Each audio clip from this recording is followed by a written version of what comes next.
Hi, everyone, and welcome to Subsistence Crop, a podcast cultivated by the Cannabis Studies Lab at Cal Poly Humboldt, where we talk about human cannabis relationships beyond commerce and prohibition. Hi, David. Good to see you. Yeah, I am thrilled to be here. This is feels very historic in terms of weed to have this program, to have this space, and of course, right where it belongs in Humboldt County. Awesome. And we're so glad to have you here in Humboldt County. I know you get up here occasionally, but it's super good to see you in person. And we want to make sure that we give you the time that you need to go prepare for your event tomorrow at Crisp Lounge. Mm-hmm. What time is that going to be? That's going to be 7 p.m. at the Crisp Lounge in Eureka. That's Saturday night, and it is 18 plus if you have a medical rec, and you will get half off the cover with your student ID. So that's just $5 for the show. That's awesome. And what is the name of the piece that you're going to be doing? I'm going to be doing a standalone show called The History of Weed. I'm calling it 10,000 Years in 30 Minutes. So it's a quick show. It's a fun show. There will be the history aspect of it, of course, but a lot of fun stories, some humor, and yeah, it's good. We do about 500 years a minute once we get going. Wow. That's so great. And it's perfect for my students, too. It gives them some pretty accessible history, and then they go read the stuff with academic jargon and stuff. So there's no footnotes, I promise. No footnotes. I'll provide the footnotes later, tell you what. Awesome. Well, I just have a couple of questions I wanted to ask while you were here. And they're pretty straightforward. How did Great Moments in Weed History start? How did you get the idea and start this? Yeah, well, I got to go back a little ways. I've been writing about cannabis for, I got to say, over 20 years now. That started for me writing for High Times back when it was cool, back when it was an independent publication owned by human beings, not stock scamming, hedge funding pieces of S. But along that journey, I eventually was co-creator of a show on Vice called Bon Appetit. Right. It was about food and weed. We had our most viral episode was No to Marijuana. So if you're interested in that, I'd suggest starting there. Is that Valerie Corral's mother? Yes. Yeah, that's right. It's just that really went around the world and put a beautiful face on cannabis and medical cannabis. And you can, of course, go back in the Great Moments in Weed History archive and learn about Valerie and Wham. But the host of that show was Abdullah Saeed, my colleague at Vice. And while you're making a TV show, if you don't have any technical skills like myself, I don't know how to do the lights or the sound or anything. So while they were resetting all the time, Abdullah and I would just sit around and smoke joints and, talk about the next thing to shoot, but just kind of talk about weed a lot. And when we left Vice because of how exploitative they are and were to if you're thinking of a life in the media and you're listening to this, just kind of get ready to have a lot of different jobs. And but the podcast really came out of those sessions of us on set, not killing time, but really like enjoying the time together. So we wanted to make something that we could own, that we could control, that we could exploit our own labor. And we tried a bunch of different ideas and concepts for a weed podcast. And as soon as we started doing history stories, it just absolutely clicked. Yeah. Yeah, because it is a fascinating history. It is very obscured and, suppressed. It's just beginning to be written in many ways, researched and written. I mean, we've had broad sketch outlines, but it's now filling in again. Yeah, and so many of these stories are just like, you gotta go and find them in an original. No one wanted to ever tell the history of weed from the perspective of this is a miraculous plant that heals people. Even people who, might have looked askance at the drug war.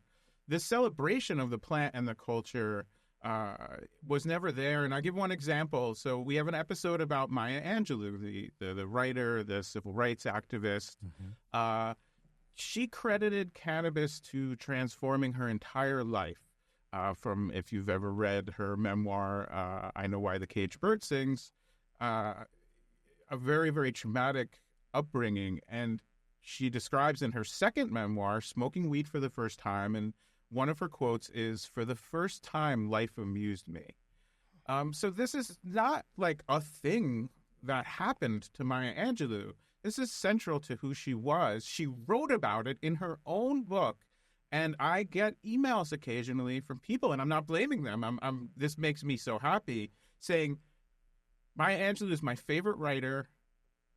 I'd never heard, and I smoke weed, and I never heard this story. Or I took a course in, X and Y and Z, and we studied Maya Angelou in my college class, and this never came up. And, there's so many stories like that. I'm about almost 150 episodes into the show. Some of them are, not quite history, but there's at least a solid 100 stories about history, and it adds up, and it starts to dovetail. Characters from one episode show up in another, so it's just an ongoing journey. Well, I want to thank you, because what you've got is a repository of stories that are highly accessible entrees for students 18, 19 years old to learn about history and people in ways that they never imagined. And so it's super complementary to what I do, right?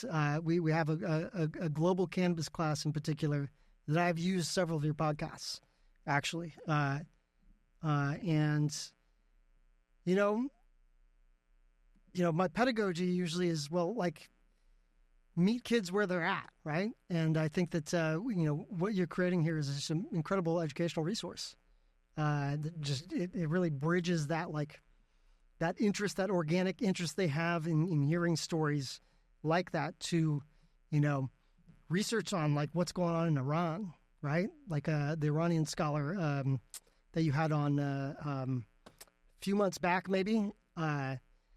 Literally, I was teaching that chapter, and I'm like, oh, I just listened to the podcast and also then read the chapter.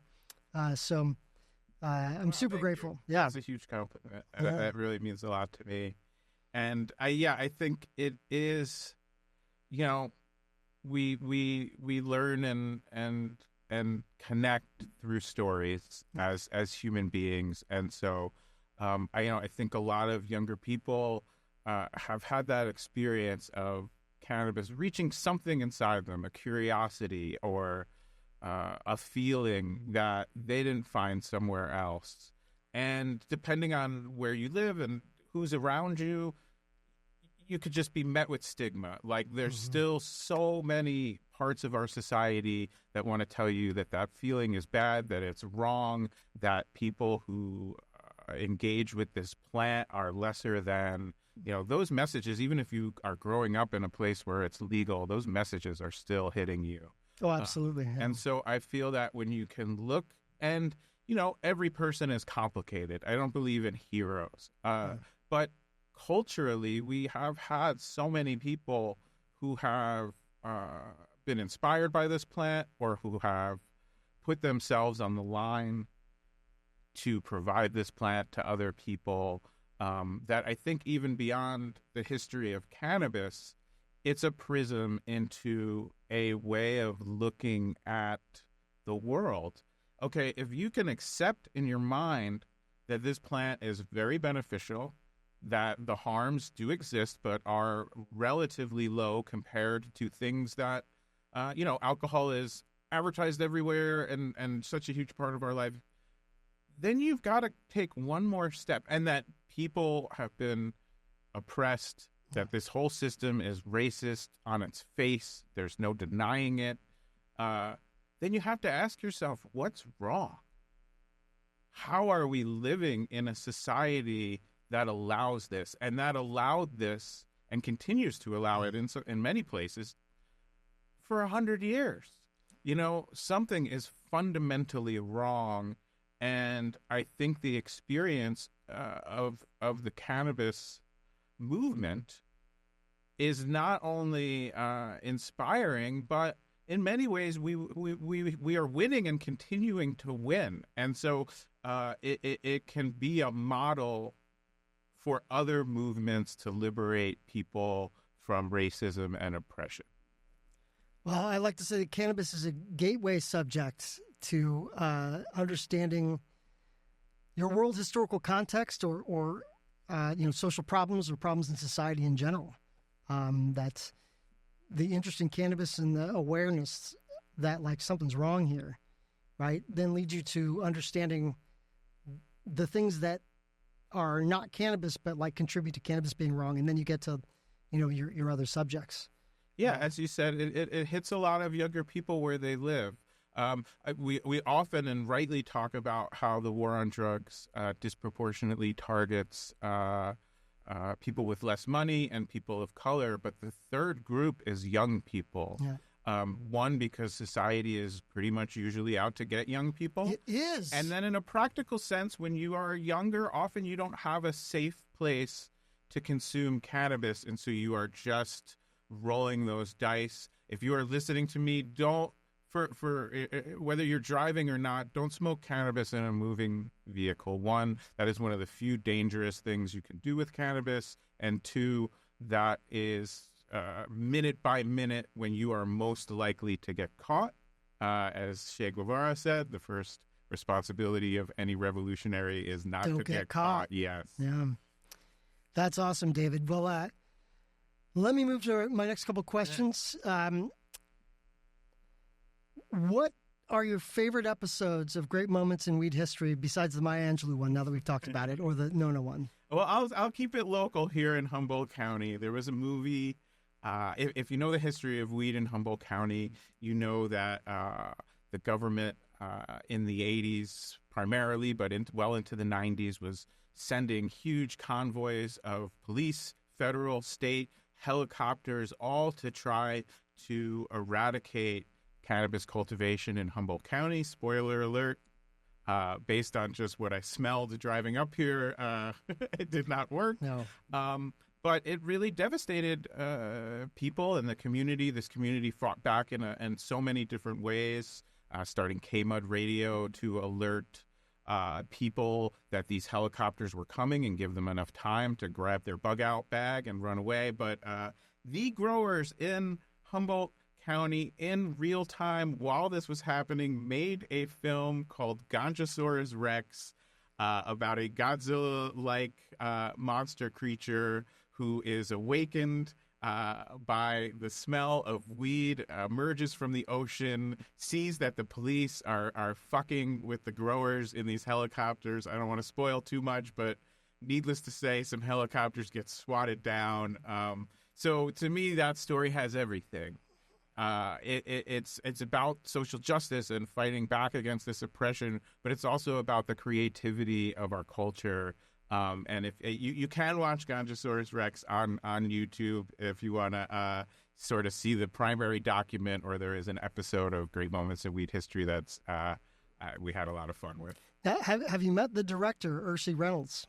We have been in contact, and I actually was a part of arranging a screening at the Mateel Center in Southern Humboldt, I think back in March, where we got multiple people from the original cast. Ursi was not able to join, but set a lot of love for that. She lives a couple blocks away from the university, and when I first met her, probably in 2010 or 2011.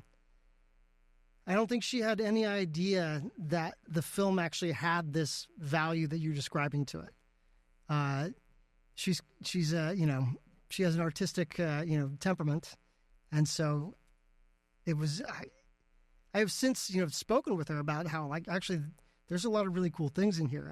It does have maybe a review from the 80s that was this is the worst movie that I've ever seen, something like that. She likes to talk about that, but I'm so glad that you've brought that analysis to the film, and it is funny, and it's actually really fun to watch while high.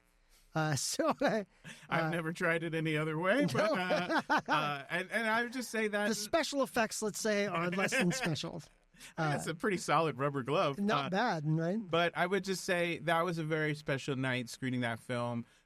When I say the primary cast, multiple people came out, but there were a lot of people in the crowd pointing to their children and saying, "Look, that's me. I was like 10, running away. All they told me was run down the street and pretend you're scared." And I think that's also the last thing about that film is a testament to how being marginalized, that community created a beautiful culture in the margins.